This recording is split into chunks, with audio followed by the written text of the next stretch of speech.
I'm Professor Stephen Coleman, and I've spent many years researching and writing about political communication. I'm interested in how politicians speak to us, how we speak to them, and what we think of each other. In today's episode, we're going to delve into the world of MAGA, Make America Great Again, and try to understand its language. I'll be joined by Casey Ryan Kelly, Professor in the Department of Communication Studies at the University of Nebraska-Lincoln. I'm not going to answer the question because the question is radical left. Will you shut up, man? Listen, who is on your list, Joe? In Springfield, they're eating the dogs. The people that came in, they're eating the cats. This is, I think, one of the reasons why I actually have the endorsement of 200 Republicans. We did it, Joe. You're going to be the next president of the United States. The Sound of Politics with Professor Stephen Coleman. We will make America powerful again. We will make America wealthy again. We will make America strong again. We will make America proud again.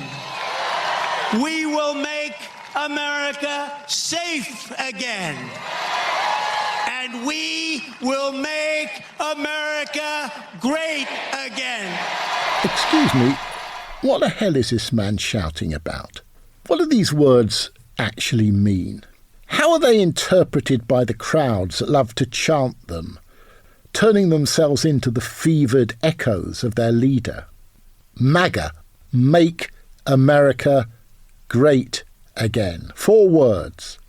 This episode climbs underneath those words and asks, where are these sounds coming from? What, if anything, is really being said here? As we might say to our students in the universities, make America great again. Discuss. Let's start with the slogan's object, America. This is the territorial entity to which greatness is to be restored. America, which includes, incidentally, Mexico and Canada and Venezuela, not just the United States of America, which is only one part of that continent of America. But for the purposes of this slogan, the other parts don't really matter. America is to be made great. And in the clip we heard, the elements of that greatness are spelt out. Powerful, wealthy, strong, proud, safe, great. These are very specific aspirations. Power, wealth, strength, safety, greatness. They constitute a linguistic cluster, each pointing towards images of amplitude and might. Muscular words. Sweaty, straight out of the gym words. Bully words. One could imagine a rather different list. Make America compassionate again. Make America diverse again. Creative again. Democratic again. Self-aware. No, I don't think that these words almost made it into the script, but had editorial lines put through them at the last minute. I didn't think those words were ever there. But there's one adjective that is slightly different from the others. Safe. Make America safe again. And the chanters of this slogan are seeking safety from something. But from what?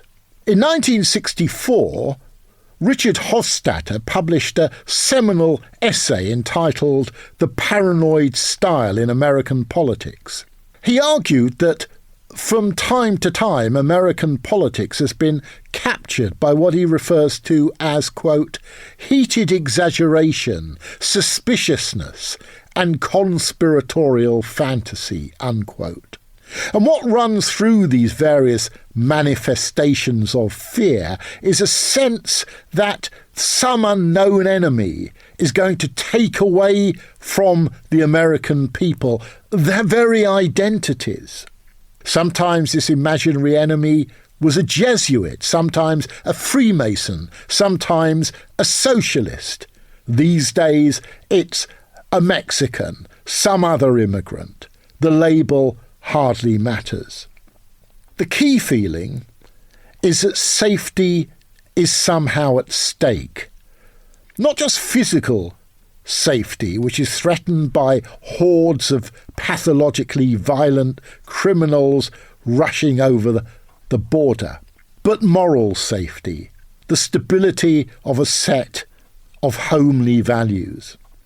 When men feel unsafe because women are getting too big for their boots, when whites fear that their jobs will be stolen by people with different colour skins, when Christians feel besieged by science and rationality and a growing refusal to be ethically commanded by theocratic institutions, when straight people worry that the next generation will be dominated by gays and trans people, then safety becomes a defence against the historical tide. Making America safe amounts to defending the present against the fast invading future. And that begins to explain the importance of that final word, again. Make America great again. This is about a return to a time before safety had been threatened. It's about a fantasy of restoration, a return to a mythic moment of greatness. It's coming back, just like the World Cup to England every 4 years. To desire to have again what one has never actually had at all is best understood as a fantasy. It's like me wanting to play professional football for Spurs again. It never was so. It never could have been so. The again is a cry to obliterate the pain of truthful memory. And so we are left with the one verb in the slogan. Make. We're gonna make. And it's very important, the gonna, because going to sounds much more like a practical commitment. Making things happen is what political agency is all about. But if that agency is squandered on an impossible project, we're going to make Iceland hot again. We're going to make Costa Rica bigger than Canada again. We're going to make Britain great at cooking again. Then its bearer is doomed to self-inflicted impotence. There is no again to return to. If crazy slogans could solve the world's problems, then loudmouth demagogues would be the panacea to all of our problems. But something tells me that the last thing a troubled, conflicted, endangered world needs is an empty platitude to repeat endlessly. So, to help me navigate the misty terrain of the MAGA world, I'm fortunate to have with me today Casey Ryan Kelly, Professor in the Department of Communication Studies at the University of Nebraska, Lincoln.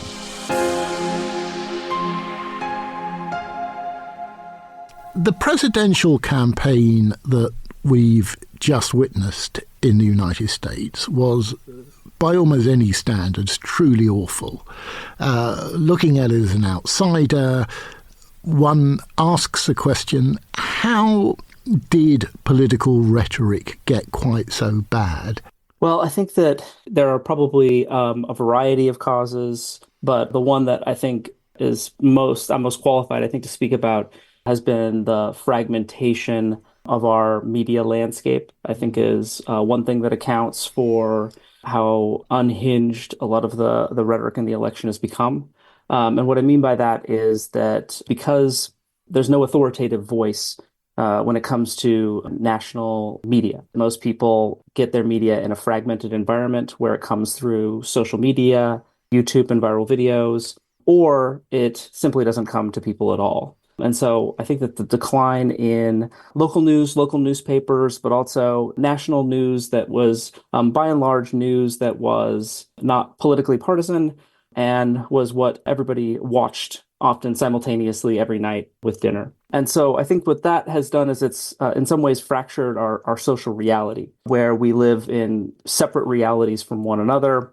I think if you live in separate realities from one another, not only do certain things not enter into your purview in terms of how you understand politics, current events, news in general, but I think it also makes it easier to see people in sort of tribal terms, meaning that there are those people who watch certain news networks and read certain news stories or exist in certain media platforms. And those people not only live completely separately from those that live in other media bubbles, but those bubbles have been increasingly polarized, right, against one another, to where you don't even see people as being a political opponent, right, or coming from a different set of political perspectives, but rather that you see them in adversarial and even enemy type terms.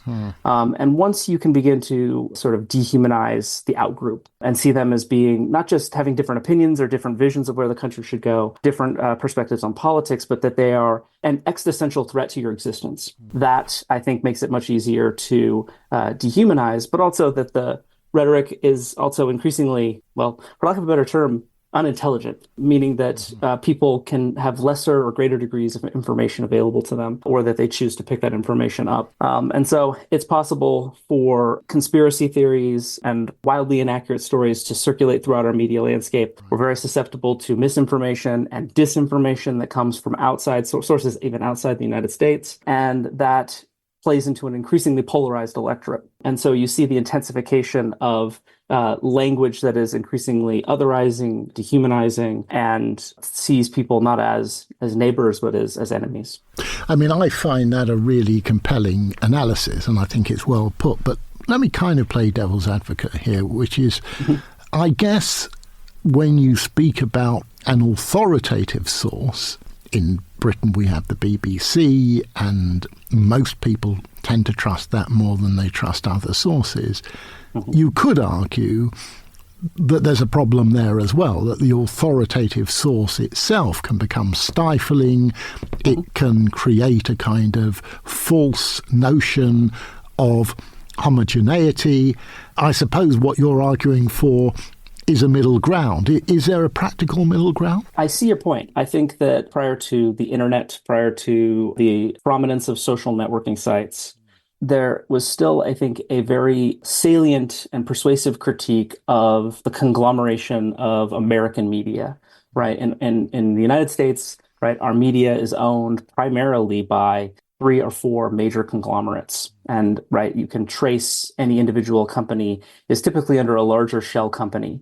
So it means, like ABC, ESPN are all located under Disney. And they have massive horizontal and vertical media integration, meaning that they own not only a variety of different kind of media products, but they also own the production processes all the way top to bottom. And so prior to the existence of digital technologies, one critique that I think was, being put forward quite prominently by people who study media was the degree to which a certain kind of homogeneity, not only in news, but also the entertainment products that companies produced, was the direct result of the loosening of ownership restrictions so that companies could own subsidiary companies, they could own radio stations, and they could also control a television station in a particular media market. And lifting of those restrictions, which began under Reagan, but was also accelerated under Clinton's 1996 Telecom Act, those basically created the conditions for a monopoly of media. And I think that you're right, that is still right a challenge, that when you look at the major media conglomerates in the United States, they can produce a very sort of top-down hegemonic perspective. They tend to report and frame stories in terms of the interests of a particular kind of class, a particular business class, for example, right, that they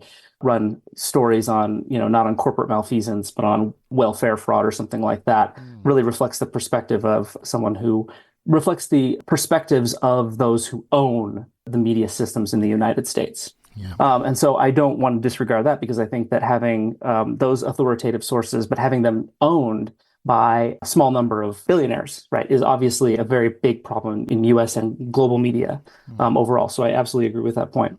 Having a more robust publicly funded media would be a better alternative, I believe. But nonetheless, that's still a problem, even with the proliferation of alternative news sources that have been opened up by digital and social networking technologies. But also note that those technologies are also owned, by and large, those platforms are also owned by some of the richest people in the world, the Elon Musks and the Mark Zuckerbergs of the world. Also then can have a significant amount of control over what content can be produced. Lately Meta has decided to downplay the content, political content on its platform, which, you could argue is early capitulation to a potential Trump administration. You see, Musk, who has turned Twitter by and large into a right-wing platform for the most part. Right. And so we have that conglomerated media problem as well. And so, I don't like the idea of a homogenous media at the same time. I don't want to suggest that the alternative, right, to the proliferation of a variety of, a glut and flood of information is to go back to a model where we really have sort of one authoritative source. I think when I think about authority, what I'm thinking about is less about who produces the media, but rather the authority of quality information. And it's not that people can that simply disagree about how to interpret certain data. It's that people have their own separate forms of data, and that there's increasingly a suspicion of expertise. And that's sort of major part of the MAGA movement in the United States is a distrust of not only politicians and insiders, elites, but it's also a distrust of experts and authority figures. And that, I think, is also amplified by the social media platforms that are directly flooding information directly into their phones in ways that make it hard to figure out what actually is reality. What is the consensus reality we can all agree on? And I'm not talking about like a universal capital T truth, just simply can we agree upon certain events are happening in the world and certain events are not happening in the world. And that's at a structural level a real problem. But at the level of journalistic practice, why couldn't some journalists have been brave enough to say to both of the candidates during this campaign, what the hell do you stand for? What are your policies? If you tell us your policies and you present them in the form of banalities, can we get to the detail? Can we get to scrutiny? What's stopping them? Well, if I were to speculate as to why we don't have in-depth, long-form reporting that's really focused on the details of policies and the implications of those policies, right, and the contest between certain kinds of policies and what their effects may be. Personally, that's something I would love to see. I think one challenge is that you have to compete for attention in a media landscape that is flooded with information. And getting people's attention is extraordinarily difficult. You have to be able to compete with not just all of the other kinds of overly sensationalized tabloid-esque kind of news stories that really grab attention and grab clicks and likes and views and shares. It's also that they have to compete with entertainment. They have to compete with distracted media attention from spectators, from people that are, from audiences, that they're, multitasking, they're half paying attention, they're half watching their kid while they're also listening to the news and reading Twitter at the same time. I hear the point about attention, and it's a really important one, but it takes just as long, doesn't it, for a journalist in a studio with a politician to ask the question, how are you going to create decent houses for people, as it takes to ask the question, why did you call Puerto Rico a floating garbage heap? I mean, they are both difficult questions, and I would suggest the first one is actually a more difficult question and possibly a more attention-grabbing question. I agree with you in the abstract, in the sense that for me, that is what I would like to hear. What I think the challenge is that right, we have a now media landscape that operates primarily on outrage. What captures people's headlines is something that's salacious, something that is overly outrageous, something that just sparks really, really intense emotions, is more likely to be shared reposted, circulated on social media, shared with friends. Those are the kinds of things that people tend to gravitate towards. And they're consuming media not just by watching television or watching a journalist ask a politician really, really hard-hitting questions. They're also getting their news right through their social media networks, meaning that they're getting fragments of interviews, and oftentimes they are put out by influencers who want to provoke a certain kind of reaction, because ultimately there's an economy to this. If you are somebody who is an influencer or someone who makes your living through social media, getting clicks and likes is your bottom dollar. And so I think that is what tends to grab people's attention the most, even though that there are lots of stories that are falling through the cracks that are done by great journalists that you have to actively go out and find. And a lot of people aren't, I think, willing to do that kind of work. There's not a significant amount of media literacy in the United States. And as a result of that, I don't think people spend a lot of time sourcing out that kind of information. You have to dig and really want to read that kind of information. And so I think that is a factor. I don't know if people are doing it on purpose, but I know that the stories that are most likely to make it onto your social media feed are the ones that feed outrage. You've written really insightfully, I think, about white masculine Americans. Not only what they want, but this problem that they are almost invariably disappointed. Is there a way out of that vicious cycle? That's a great question, and one I'm not sure that I can answer in total, but I think I can offer some insights.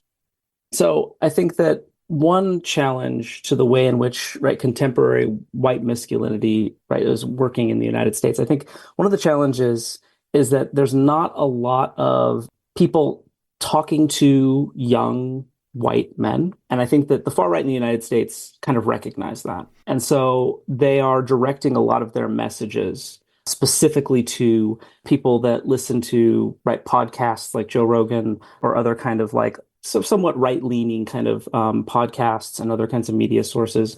And I think that one challenge is that there's been no voice that's, I think, really trying to give them a place outside of the media that's telling them that they have been victimized, that have characterized economic changes in gender relations as a kind of orchestrated effort to dismantle their privileges, kind of framed it as a way of it's an attack on their very identity, that their identity is not welcome, that all masculinity is toxic and so forth, is the impression that you get if you spend time in the digital manosphere. You spend your time there, that's the kind of common message you'll get. And I think that one thing that the far right has been really good at they've been directing that message to young men in particular, but men in general. It's something that I think that the Trump campaign in 2015 picked up on.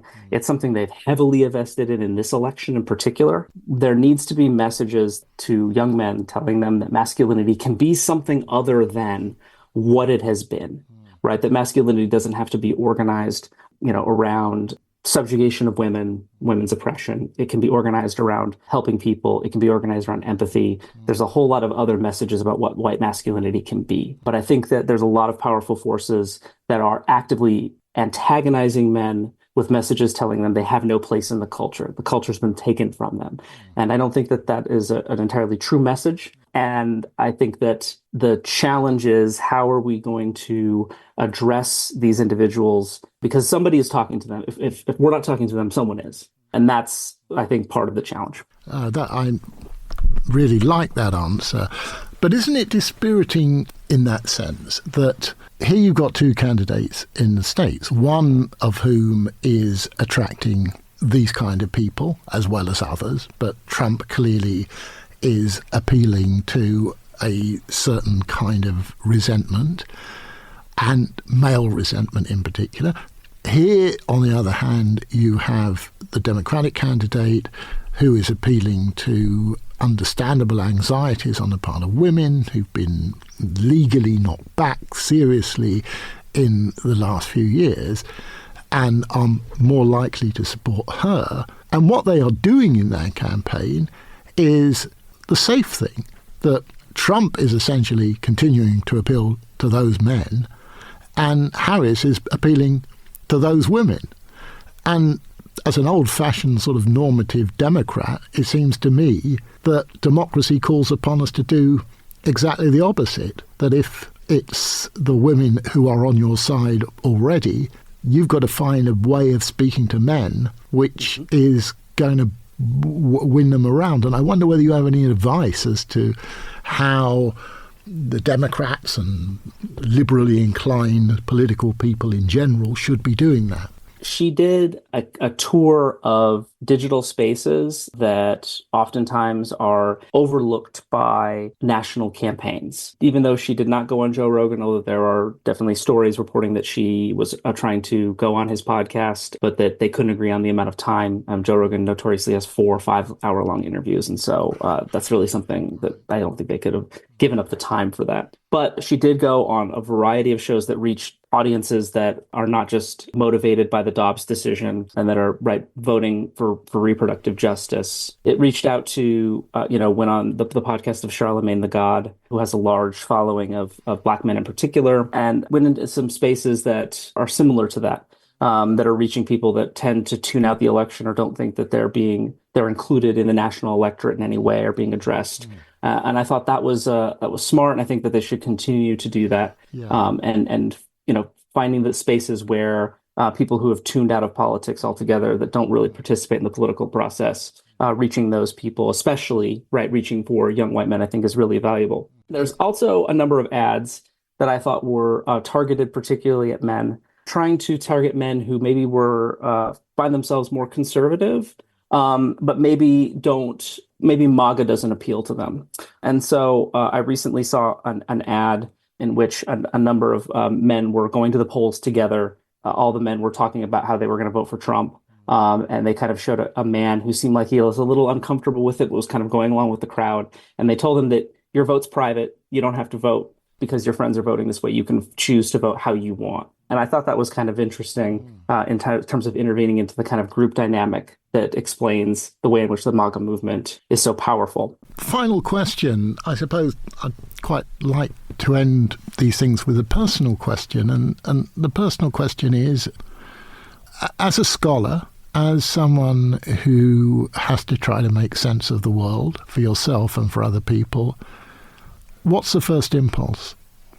This is a hard-hitting question for me because the work I do is not the kind of work that I think that party wants to see in the world.